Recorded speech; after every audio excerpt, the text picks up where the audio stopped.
Hey there, cats and kitties. I am the Blues Man, Johnny Blues, and with this video I'll be discussing my thoughts on episode 2 of the anime series Hitsugi no Chaika, or Chaika, the Coffin Princess.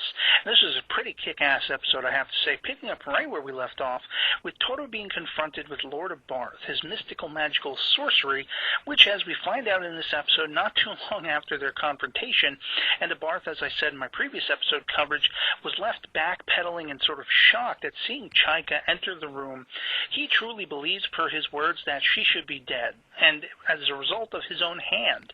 Apparently he's confessing to her murder, or at least her suspected murder, and this can't be, for all intents and purposes, by his own right, the real girl that he remembers. This has to be a ghost, it has to be a clone or a copycat, something along those lines.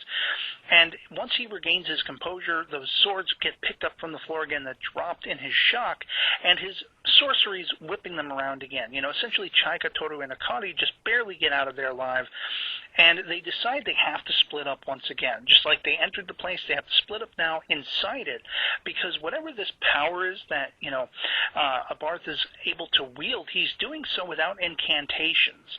And Chaika, in her sort of broken, Japanese way, is surmising that whatever is channeling this power throughout the entire mansion probably is related to the relic she's there for, which turns out, as we found out in this episode, much as I speculated, to be the severed hand of her father, the former monarch of this Gaz Empire, Arthur Gaz.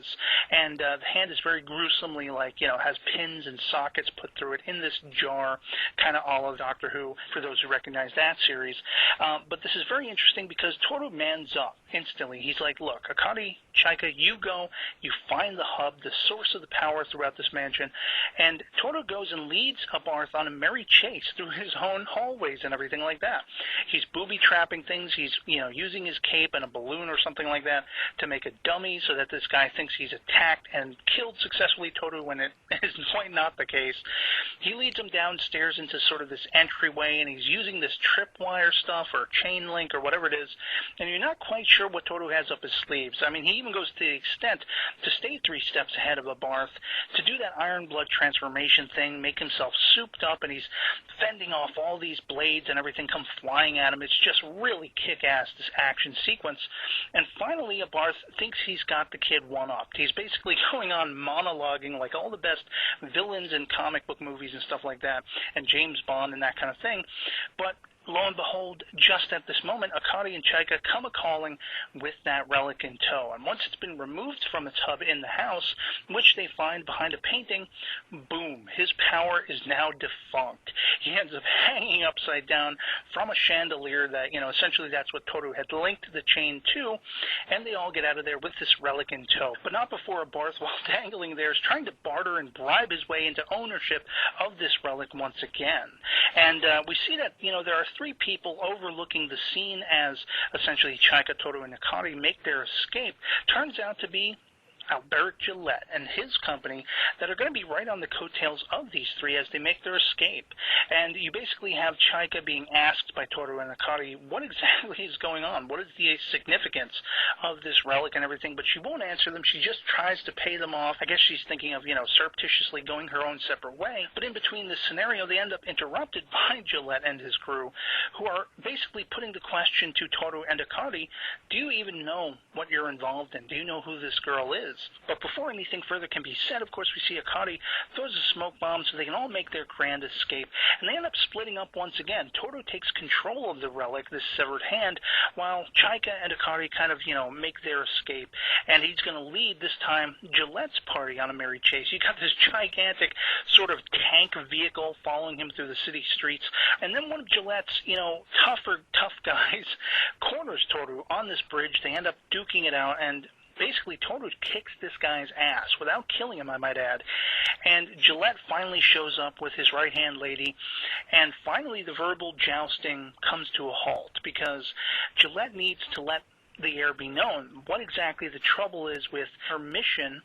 Whatever it is, Gillette believes is a negative one, is one that will regain the power of the Gaz Empire for her, because all of these relics, as we've seen, still contain some level of magic. And of course, Gillette just feels like it goes against every law of the land, all of the peace and tranquility that have come to being in the 5 years since the Gaz Empire was taken down.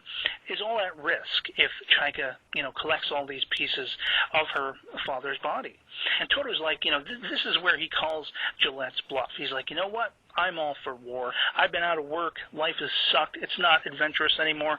Let's have some war in this world again. And, of course, Akari comes in at the last second, and they all escape merrily and are basically now full-fledged guns for hire for Chaika by the end.